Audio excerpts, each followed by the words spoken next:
Well, normally I only have 4, maybe 5 articles, but this month there were so many to choose from, I could only narrow it down to 6. So here we go, 6 of my favorite articles from the month of May. We're starting with a great article from Forbes, A Method for Maximizing Memories with Money, Points for Alliteration. It's a really great article talking about value and how to use your money to align with your values. Here's a staggering quote. By the time your kid turns 18, you will have spent about 95% of the time you will ever spend with them in your lifetime. And as a parent, that really hit home in a deep way. And the whole article just really challenges us to think about what's the best return, quote unquote, return on our investment. Maybe, what if the greatest returns on our investment aren't even financial at all? And I really believe that to be the case, whether it's through generosity or through experiences with people that you love. So the whole article really just explores the idea that being intentional with your spending, especially on meaningful experiences, can really bring far greater value than definitely hoarding or impulse purchases. He talks about this idea of memory ROI, return on investment, spending money in a way that maximizes long-term joy and relational connection, because it's just a great reminder for all of us that we're not just saving for a hypothetical future. Strategic spending in retirement now, trips with grandkids or special family experiences. I mean, that can be much, much more fulfilling than hypothetical what ifs in the future. And it's all about finding the right balance, right? On spending money on things that are most meaningful. And sometimes those things are right now, and sometimes those things are in the future. Certainly, I'm not trying to say, well, forget retirement savings. Just spend it all on experiences now. Got to find the healthy balance. But I think sometimes people go on the other side of that ditch, and it's all about save, cut. Don't do anything now so that I can have money later, and you miss out on great opportunities that you may regret one day. Second article is about online sports betting and how it's draining household savings. If you go back to episode 174, I just talked about the implications of sports betting culture because it is everywhere right now. What the article did is it just tried to put some facts and figures behind, all right, if people are gambling to an extent that they were not gambling 10 years ago, 15 years ago, where is that money going and at what expense? In other words, if people are spending more money on gambling, where are they getting the money? What other areas are they not using that money for? So in the research, they found that over a large sample size of the population, about 8% of them were gambling, and the average person gambled about $1,100 a year. So certainly not crazy sums of money, like crippling sums of money, but enough that does make a difference in your overall budget and where you're spending your money, because it's about $100 a year or $100 a month. Sports betting apps, we know that they've exploded, and it's not just harmless fun. And that's really what I was delving into in the article is there's an argument that says, hey, if people are going to do it, let's let them do it in a safe, responsible way, a way that allows us to regulate it. But I think the research is very clear that there are some real harms with gambling, no matter how you slice it, no matter how it's done.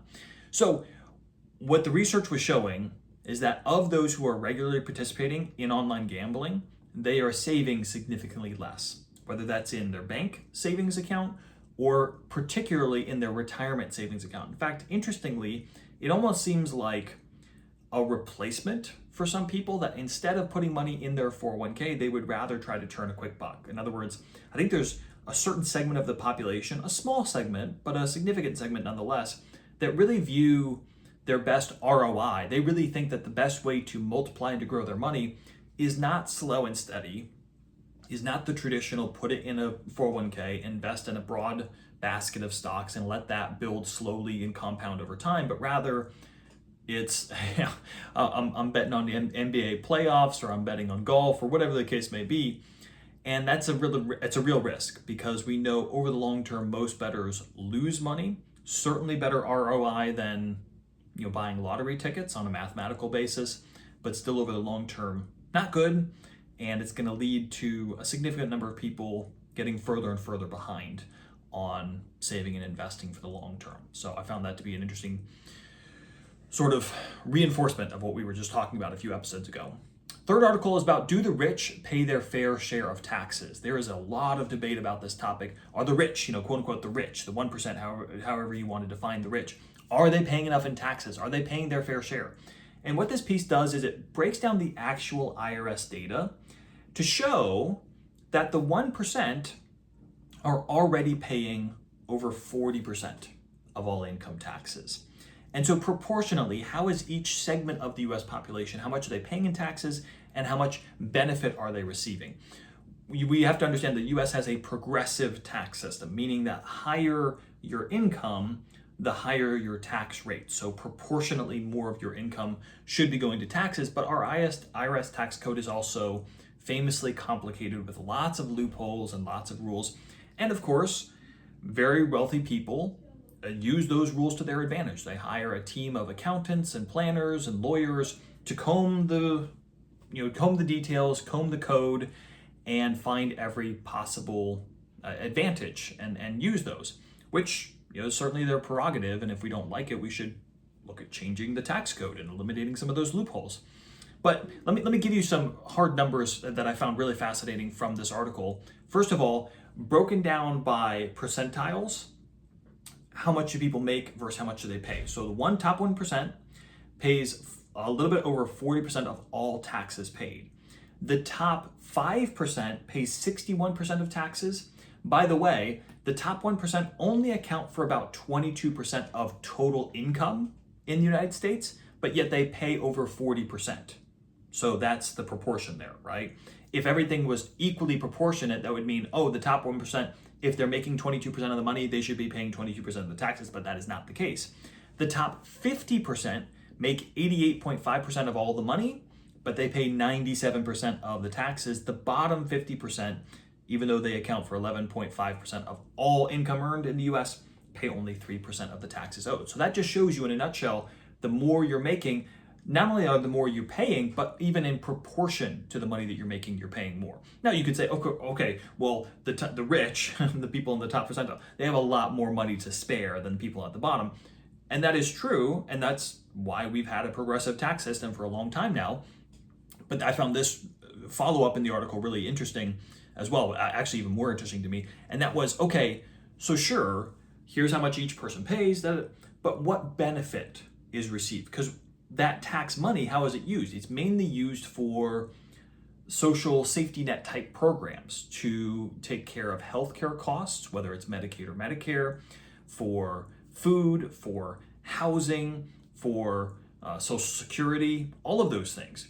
Well, what benefit is being received? The people in the lowest 20% of income, for every dollar in taxes that they pay, they receive $68 worth of government benefits. 68. That's a really strong ratio. If you are in the middle 20%, from 40 to 60, for every dollar of taxes you're paying, you're receiving $2.35 worth of government benefits. And if you're in the top 1%, for every dollar you pay in taxes, you're receiving 4 cents worth of benefits. So we have to look at it in both angles, not only who's paying what, but who is receiving the benefit. And I think what this article really goes to show is, yes, the rich certainly pay more than their fair share on a proportional basis, and especially when you consider the benefits received, even more so. It's a really good reminder to separate some of that rhetoric from reality when it comes to these tax discussions. Next article is about Slate Auto. Maybe you've not heard of them before. They're a new startup American electric vehicle company backed by many rich people, but the most well-known of which would be Jeff Bezos of Amazon.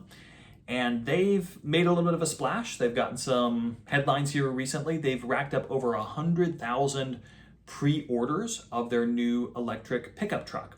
And what's interesting is not only that there's a new electric vehicle startup, because there certainly have been several of those, but that they are really positioning themselves as the anti-Tesla in some ways, and they seem to have a lot of backing, so we'll see if anything comes of it. But the whole design of their electric vehicle, the Slate Auto truck, it's a pickup truck, 2-seater, but it's very minimal, very simplistic. And it's a clean design, and the price range is very low. After the tax credit for electric vehicles, it would come in at under $20,000, or at least that's the initial reports. They're not going to be available for another couple of years, but what this could mark is a signal of a shift in the electric vehicle space towards practicality over flash, and for vehicles that are in a much more affordable price range, more mass market appeal. So we'll see what actually comes of it. These are going to be American made. I believe Indiana is where they're going to be making these. In the next couple of years, they'll be rolling out. One caveat on that: 100,000 pre-orders, but it's $50 and it's refundable. So I don't know how much that really tells us about the true interest there, but we'll see what comes of Slate Auto and if they're able to successfully position themselves as the anti-Tesla vehicle in the electric vehicle space. A fifth article is about real estate and gold versus stocks. There's a new Gallup poll that asked Americans to answer what do they feel is the best long-term investment. Coming in at number one was real estate, 37%. Number two was gold at 23%. And stocks came in at a pretty distant third at only 16% of people answering stocks are the best long-term investment. But is this true? Do financial advisors agree with these results? Here's one financial advisor that does not. There's a difference between perception and historical performance. Over the long term, stocks have significantly outpaced both real estate and definitely gold over longer periods of time. That's not to say that there haven't been shorter periods of time where real estate and gold have done better than stocks, because they certainly have. There's many time frames, shorter time frames that you could point to. Over the last 30 years, though, the S&P 500 largest stocks in the US is up over 10%. At the same time, real estate has had a return of 8.78% and gold 7.3%, which are very solid numbers, but that's even with the recent huge upswings in both of those asset classes. We've seen real estate jump up significantly here in the last few years. We've also seen gold jump up significantly here, even more recently in the last couple of years. And so I think what's happening here is that we're having a little bit of recency bias, and it's a good teaching moment, because the reason that real estate and gold, so many people gravitate towards those, is because they feel safer, because they are tangible. I can see, I can touch real estate, I can go and visit the physical properties that I own. Gold is a physical a material that can be stored, that has always had some type of value going back thousands of years. With stocks, I don't feel as connected to stocks. They seem like numbers on a screen, digits, as opposed to real things, even though there are very real companies. Walmart's very real, McDonald's is very real, Verizon is very real. Like, these companies are very real. Amazon boxes are very real that show up at our doorstep, but somehow it doesn't feel as tangible. And I think what this highlights for us is that sometimes we have to reevaluate our own assumptions around these things. And I just did a couple episodes ago about homeownership and how it's overrated to an extent. There's nothing wrong with homeownership. Don't get me wrong. I think homeownership can be great, but the benefits, or at least the investment aspect of it, has been definitely overhyped. And I go into that. You can go back and listen to that episode if you haven't already. So here's the point. I'm not saying that nobody should invest in real estate or gold. In fact, actually, those can be very smart investments and assets to have as part of your entire portfolio. What I'm saying is, when it comes to what's the best long-term investment, we have to let the facts guide the discussion and not feelings. And then last article here is about a 401k lending program. There's a new startup company, very intriguing, but honestly very concerning to me. It's called Basic Capital, and their entire premise is, hey, it's difficult for a lot of Americans to save for retirement because through their 401k, they're just not able to put enough money away. Compound interest building over time, little by little, that's what really does it for you. But if you don't have a lot of money to invest, it's just going to take you too long, and you're not going to be able to generate enough money in your account. So what if we provide a way by which you can borrow money so that you can invest even more? And so the basic structure of it is that you can borrow 4 times as much as you put in. So if you're investing $100 of your own money, then you can borrow another $400 so that you can combined invest $500. So borrowing to invest, what could possibly go wrong? We've never seen this before. Now, the premise and the problem that is trying to be solved, I 100% agree with. That is a real challenge, and it would be great if there's a way for people to get access to more capital so that they can invest more. But the method by which they're doing this, I think, is setting up for yeah, this could go very wrong. So the idea sounds clever. Hey, we give you money and then you pay us back as a loan. So basically, we're lending you money, then you pay us back for the loan, but your money will make more than you're paying us, to lend the money. But there's also a management fee. They also are entitled to 5% of your gains over the long term. So there's lots of fees that sort of line this whole structure. And it's operating under the assumption that you will get well above, like the return that you'll get on your money is well above what you're going to have to pay them to borrow the money. And if not, you could actually end up worse off. Folks, we've seen situations like this before where when you are over leveraged to such an extent that 80% of your money that you're investing is borrowed, that can go very, very wrong. So I would definitely recommend people stay clear of this new approach. It sounds novel, it sounds interesting. On paper, it sounds great, but I think in reality, people can be setting themselves up for much more risk in the long term. So, by the way, if you're listening to this on the podcast, please just go ahead and check out the YouTube page. I've been putting the podcast on the YouTube page. If you're watching this on YouTube, go check out the podcast as well, if you just like to listen to the audio version sometimes.